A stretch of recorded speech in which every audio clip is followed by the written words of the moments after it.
Hallo bei Rennrad News. Wir haben uns Gravelbikes im Preisbereich bis 2200 € für euch angeschaut, jede Menge Internetseiten durchforstet, unseren alten Artikel zu dem Thema uns nochmal angeschaut und die besten Gravelbikes in diesem Preisbereich für euch ausgesucht. Der Bestseller-Preisbereich, da gibt es eine Riesenauswahl. Vor mir steht so ein Modell, das Rose Backroad, das ist auch dabei. Alle Infos zu den Gravelbikes kommen jetzt.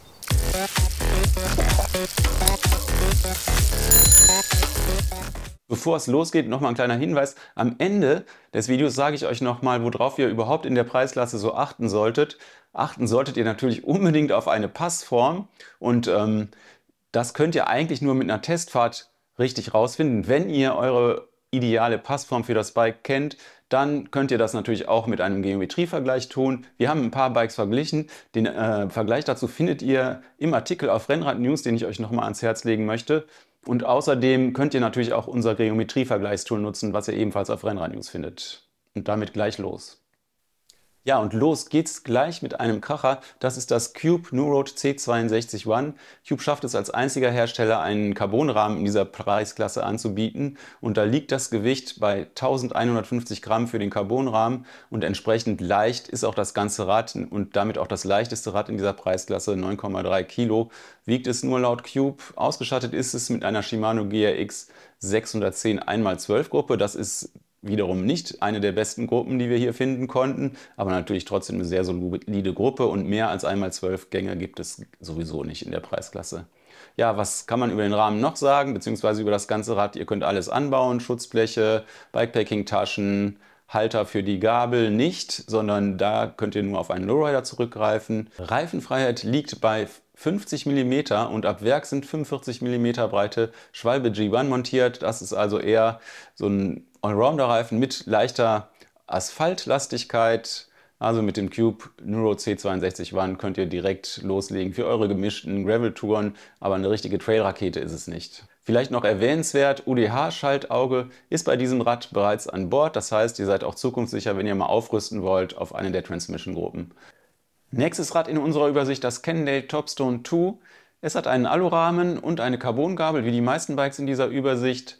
Kommt für 1999 € mit einer Shimano GRX 2x10 Schaltgruppe mit einer guten Bergübersetzung. Und ihr seht daran schon, preis-leistungsmäßig ist das nicht der Kracher wie zum Beispiel das Cube, aber es hat andere Qualitäten, die uns überzeugen. Und zwar ist das zum einen, und das ganz besonders, die Gewichtszulassung von 150 Kilo, mit der es wirklich fast alleine dasteht in dieser Übersicht. Also ihr könnt richtig viel mitnehmen oder selber groß und schwer sein, wenn ihr dieses Rad fahren wollt. Zum anderen sind das seine ausgewogenen, wirklich sehr gelungenen Fahreigenschaften. Wir haben das Rad schon mal in einer der früheren Versionen getestet und das hat uns damals sehr überzeugt. Ja, und außerdem bringt es mit 37 mm breite Reifen ab Werk, kann aber auch Reifen bis 45 mm aufnehmen. Nächstes Bike, das Canyon Grizzle 7AL.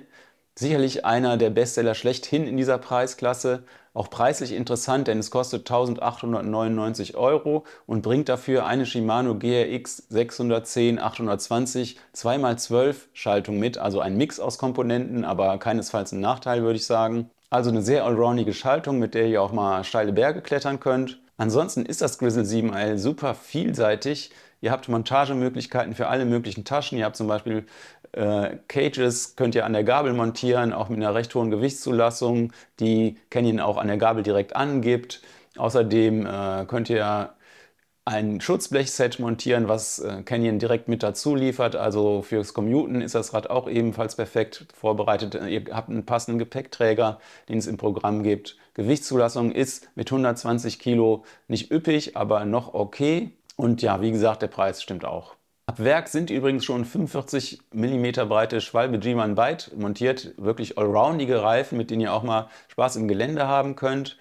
Platz ist für Reifen bis 50 mm. Und was uns auch noch sehr gut gefällt, ist, dass es das Rad auch in kleinen Größen mit 650B Laufrädern gibt. Das heißt, ihr könnt bei den sehr kleinen Rahmengrößen, die Canyon zu Genüge anbietet, auch noch die gleichen ausgewogenen Fahreigenschaften erwarten wie bei den größeren Modellen. Übrigens die Sitzposition bei diesem Rad ein bisschen anders als bei den meisten anderen Gravelbikes in dieser Übersicht. Die ist unserer Erfahrung nach so ein bisschen sportlicher. Das heißt, das ist auch eine gute Basis, wenn ihr einsteigen wollt, ins Rennen fahren oder auch einfach mal sportlich unterwegs sein wollt und einfach mal richtig auf die Tube drücken wollt. dann bietet euch dieses Rad richtig gute Möglichkeiten dazu. Nächstes Rad im Test, das Giant Revolt 0. Auch dieses Rad hat uns im Test schon mal ausnehmend gut gefallen und da stach für uns vor allen Dingen der Komfort hervor. Das Rad bietet unserer Erfahrung nach von allen Bikes, die wir hier in dieser Übersicht haben und die wir schon getestet haben, den höchsten Komfort an der Sattelstütze, hat aber auch noch andere Vorteile, wie zum Beispiel eine hohe Reifenfreiheit von bis zu 53 mm in 700C. Das heißt, ihr könnt den Komfort auch noch steigern und natürlich auch damit die Fahreigenschaften im Gelände verbessern. Ja, das Rad kostet wie die meisten Bikes 1999 €. Gewicht ist niedrig, 9,9 Kilo. Und Ausstattung ist auch wirklich okay. Auch hier gibt es eine 2x12 Schaltung der Shimano GRX-Serie fürs Geld. Auch das wirklich ein Vorteil. Noch ein Vorteil ist die hohe Gewichtszulassung. Da steht es dem Cannondale in nichts nach und bringt 150 Kilo mit. Auch da könnt ihr also richtig viel mitnehmen. Montagepunkte sind auch alle vorhanden, die man sich so wünscht. Also auch hier gibt es wieder eine richtig runde Packung fürs Geld. Nächstes Rad, das Ghost Ascot Advanced, und das haben wir für euch ausgesucht, weil es in Bikepacking-Qualitäten nochmal ein bisschen besser ist als die anderen Bikes in der Übersicht, bringt einfach noch mehr Montagemöglichkeiten mit, kostet 1999 €, hat eine 1x12 Schaltung an Bord, ein Mix aus GRX 610 und 820 Teilen, auch das eine sehr gute Sache, Alurahmen mit Carbongabel. Das Gewicht liegt bei 10,74 Kilo und die Reifenfreiheit bei 50 mm. Auch da ist bei Ghost mehr drin als bei manchen anderen. Interessant ist außerdem, dass ihr auch natürlich Schutzbleche und Gepäckträger anbringen könnt. Auch da gibt sich Ghost vielseitig und die Gewichtszulassung ist mit 120 Kilo leider, muss man sagen, nicht ganz auf der Höhe der besten in dieser Übersicht, aber immer noch okay. Das Orbea Terra H für 1999 € mit Alurahmen und Carbongabel ist das nächste Bike in unserer Übersicht und das haben wir ausgewählt, weil ihr hier Teile der Ausstattung individuell konfigurieren könnt, bevor ihr das Rad kauft. Also da habt ihr ein bisschen mehr Möglichkeiten als sonst, wo doch die Ausstattungen ziemlich stark festgelegt sind, eben weil der Preis so günstig ist. Das Orbea Terra H kommt wie einige Bikes in dieser Übersicht mit einer Shimano GRX 400 Schaltung mit 2x10 Gängen. Das muss nicht unbedingt ein Nachteil sein, wenn ihr auf enge Abstufungen zwischen den Gängen verzichten könnt. Reifenfreiheit liegt bei 45 mm. Auch hier können also recht breite Reifen, aber nicht ganz so breite Reifen wie bei den besten montiert werden. Preis natürlich 1999 €, falls ich es noch nicht gesagt habe. Wieder ein Klassiker in unserer Übersicht, das Rose Backroad AL GRX 400 und ihr hört es schon am Namen, auch hier ist eine GRX 400 2x10 Gangschaltung an Bord, aber das hält die Leute nicht davon ab, das Rad zu kaufen, wie mein Eindruck ist, so oft wie man das Rad auf der Straße sieht. Also ein sehr beliebtes Bike in dieser Preisklasse. Auch hier Alurahmen mit Carbongabel an Bord. Alle möglichen Bikepacking-Montagemöglichkeiten, die man sich wünschen kann, sind vorhanden. Also vorne Dreipunkthalter am Rahmen, jede Menge Ösen vorhanden, da lässt es keine Wünsche offen. Der Preis liegt wie bei den meisten Bikes bei 1999 €. Das Gewicht liegt ein bisschen drunter, 10,01 Kilo haben wir das Rad gewogen in unserem letzten Test. Den Test gibt es als Video, verlinke ich euch ebenfalls hier oben. Und ja, schaut euch das Video gerne an, wenn ihr wissen wollt, wie das Rad fährt. Unser hervorstechender Fahreindruck damals war unter anderem, dass es besonders viel Komfort bietet. Also da liegt es fast so auf dem Niveau wie das Giant Revolt. Außerdem hat es eine sehr entspannte Sitzposition, ist also insgesamt ein sehr entspanntes Rad. Ja, und dann bringt es auch schon Continental Terra Trail Reifen in 45 mm mit und damit ist es auch schon ab Werk vielseitig ausgerüstet. Leider ist die Reifenfreiheit dann damit auch ausgeschöpft. Nächstes Rad in dieser Übersicht ist das Scott Speedster Gravel und da gibt es zwei Besonderheiten. Einmal ist das ein Rad mit SRAM Apex 1x12 Gruppe, das heißt die SRAM Gruppe mit dieser Double Tap Shift Technologie. Die andere Besonderheit ist, dass es den gleichen Rahmen wie beim Scott Speedster auch beim Bergamont Grandurance gibt und da kriegt ihr den gleichen Rahmen, wie gesagt, für 1799 € mit einer Shimano GRX 1x12 Gruppe auf 610er Niveau. Ich wollte es gesagt haben, denn das ist nicht nur 200 € günstiger, sondern das hat auch mit der GRX Gruppe eine etwas bessere Übersetzung für Berge. Die hat nämlich einen größeren Berggang. Ja, schauen wir uns das Rad ansonsten nochmal an. 1999 € kostet es mit der Apex Gruppe, hat eine eher sportliche Auslegung, Platz für Reifen bis 45 mm und 45 mm Reifen sind auch ab Werk dran. Ansonsten Gewichtszulassung bei 120 Kilo, ist ebenfalls vielseitig aufgestellt wie die ganzen anderen Gravelbikes hier, hat Ösen für Schutzbleche, für Bikepacking, alles dabei in der Hinsicht. Das Gewicht des Rads liegt bei 10,4 Kilo und die Gewichtszulassung, die Scott angibt, ist 120 Kilo. Nächstes Rad ist das Marin Gestalt X10 und das seht ihr schon, das sieht auf den ersten Blick ein bisschen anders aus als die anderen Gravelbikes, die ich euch bisher vorgestellt habe. Das hat nämlich vorne eine leicht stärker abgeschrägte Gabel. Es ist ein bisschen mehr für den Trail ausgelegt und das macht es aus Redaktionssicht gerade interessant und es kostet auch nur 1.699 Euro. In Kauf nehmen muss man dafür, dass es eine Microshift Sword 1x10 Gangschaltung an Bord hat. Die haben wir noch nie getestet. Könnte sein, dass die Funktion genauso gut ist wie bei einer Shimano-Schaltung, ist aber natürlich eine unbekanntere Schaltung. Ja, ansonsten noch wichtig zu wissen über das Bike, es hat ebenfalls eine hohe Gewichtszulassung, 150 Kilo. Auch Bikepacking-Ösen, jede Menge an Bord und ihr seid also auch flexibel, was eure Abenteuer auf dem Gravel und auf der Straße angeht. Ist aber wirklich ein trail-orientiertes Bike und deswegen haben wir es auch in diese Übersicht mit reingenommen. Nächstes Bike, auch das haben wir schon mal getestet, das ist das Radon Regat 10.0 und den Test haben wir mit einer Commuter-Variante durchgeführt, verlinke ich euch ebenfalls hier. Und ja, das Rad ist interessant, weil es a. ziemlich leicht ist, 9,4 Kilo laut Radon wiegt es, und b. hat es eine Shimano GRX 820 1x12 Gruppe an Bord und ist damit eines der ganz wenigen Bikes, die diese ganz hochwertige Shimano GRX Gravel-Gruppe hier schon dabei hat. Gewichtszulassung ist ein bisschen niedriger als bei den anderen Bikes, 115 Kilo, also nichts für richtig große und schwere Fahrer. Bikepacking-Montagemöglichkeiten sind wie immer reichlich vorhanden, da kommt ihr nicht zu kurz. Zur Reifenfreiheit macht Radon leider keine Angaben. 40 mm Continental Terra Speed sind dran, also hier ist das Rad ein bisschen mehr auf Tempo getrimmt. Ja, und für 1.999 Euro gibt es das Bike bei Radon. Jetzt nochmal ein Rad mit einer richtig großen Reifenfreiheit.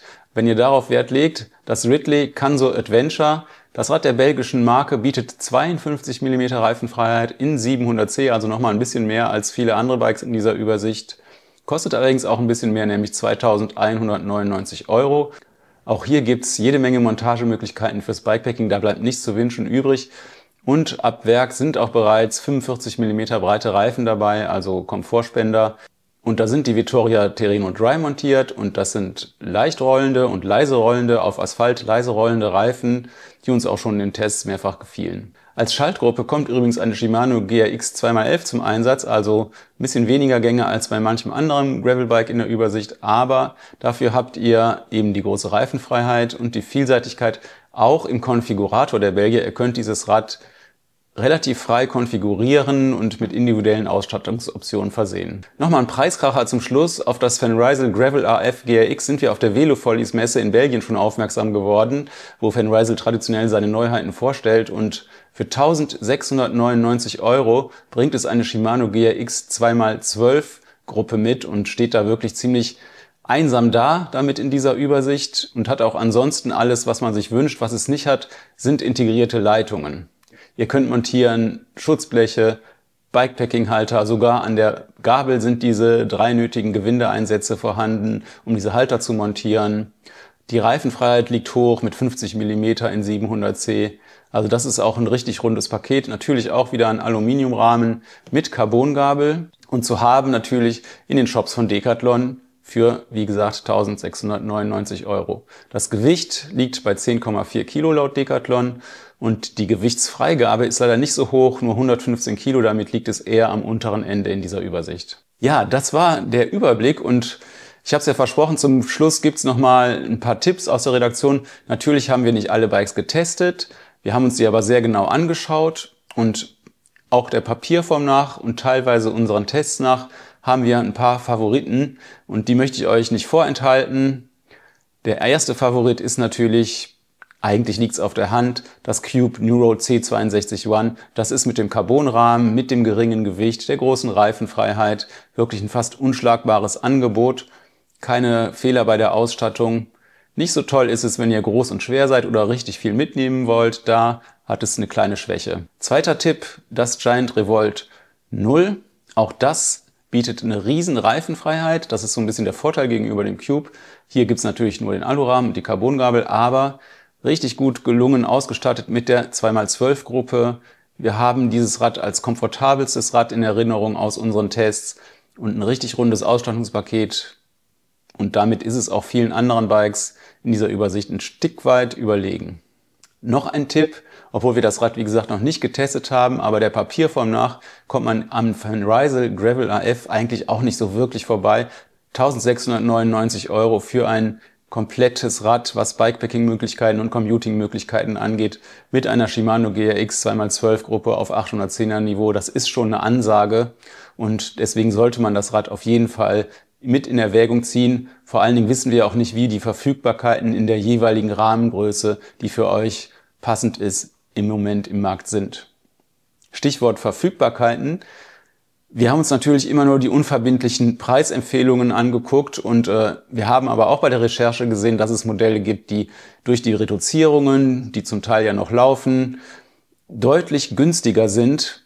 Ein Modell, das mir zum Beispiel aufgefallen ist, ist das Canyon Grizzle CF, also auch das Rad mit Carbonrahmen, genauso wie bei Cube, was es zu der Zeit, wo ich das Video erstellt habe, für 2199 mit einer SRAM Access Apex Gruppe gab. Das ist also auch ein Preiskracher gewesen, elektronische Schaltung in diesem Preisbereich, aber da seid ihr eben wie gesagt auf Angebote angewiesen, normal ist das nicht.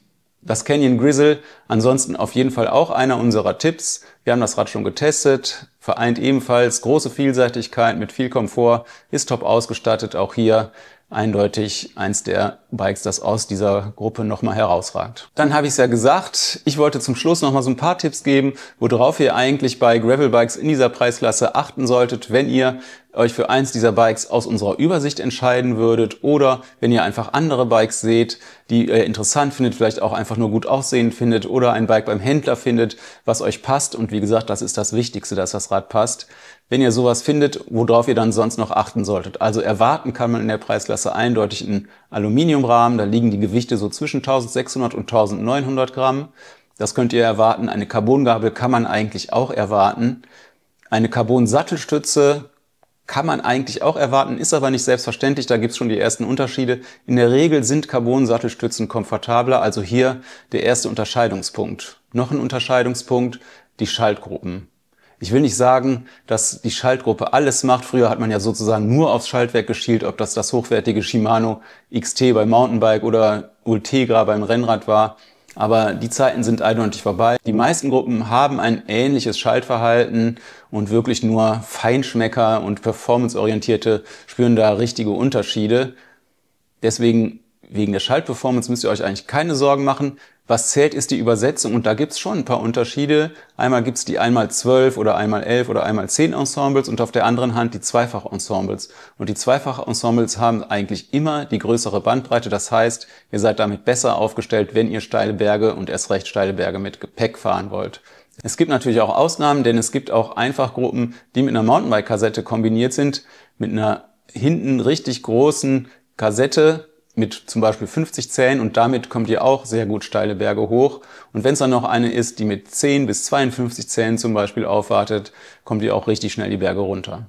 Nächster Unterschied, wie ist der Rahmen so auf die Zukunft vorbereitet? Manche Modelle haben schon eine UDH-Schaltwerksaufnahme. Das ist gut, wenn ihr vielleicht irgendwann mal eine SRAM-Gruppe nachrüsten wollt mit Transmission-Antrieb. Also da gibt's nämlich auch zum Beispiel die Schaltwerke, die diese MTB-Kassetten bedienen können. Oder einfach zukunftssicher sein wollt. Auch im Gewicht unterscheiden sich die Kompletträder teilweise erheblich. Das leichteste Rad, das Rad mit Carbonrahmen, das Cube 9,3 Kilo und das schwerste schon fast 11 Kilo. Also da gibt's nochmal deutliche Unterschiede und das, obwohl die Räder teilweise auch die gleichen, gleich breiten Reifen an Bord haben. Und nicht zu vergessen, die Gewichtszulassung immer einen Blick wert. Zwischen 110 Kilo und 150 Kilo, die wir hier in der Übersicht vertreten haben, liegen immerhin 40 Kilo Unterschied und das schlägt sich darin nieder, was ihr noch mitnehmen könnt, denn das Gepäck geht mit in diese Gleichung ein, oder wie schwer ihr selbst seid. Und ich sage mal ein Beispiel, bei einem Rad mit einer Gewichtszulassung von 110 Kilo, wenn ihr selbst 90 Kilo wiegt, und das ist ja leicht, wenn man groß ist, dann könnt ihr nicht so viel mitnehmen, nämlich genau 20 Kilo und da gehören die Wasserflaschen, eure Kleidung, überhaupt alles dazu. Ja, das war's. Ich hoffe, das Video hat euch gefallen und ihr habt einige Tipps mitgenommen. Vielleicht habt ihr euren Favoriten schon gefunden. Ganz sicher kennt ihr noch mehr spannende Gravel-Bikes. Der Markt ist riesig in diesem Preisbereich. Wenn ihr Bikes kennt, die auch noch heiße Kandidaten für diese Übersicht wären, dann postet sie doch gerne in die Kommentare, dann haben die anderen Leute auch was davon und können sich auch daran orientieren. Wenn ihr Ratschläge habt zu den Modellen, die wir hier vorgestellt haben, Tuning-Tipps oder was anderes, auch gerne in die Kommentare oder beteiligt euch an den Diskussionen im Rennrad-News-Forum. Ich freue mich drauf, eure Kommentare zu beantworten. Ich sage bis zum nächsten Mal. Tschüss.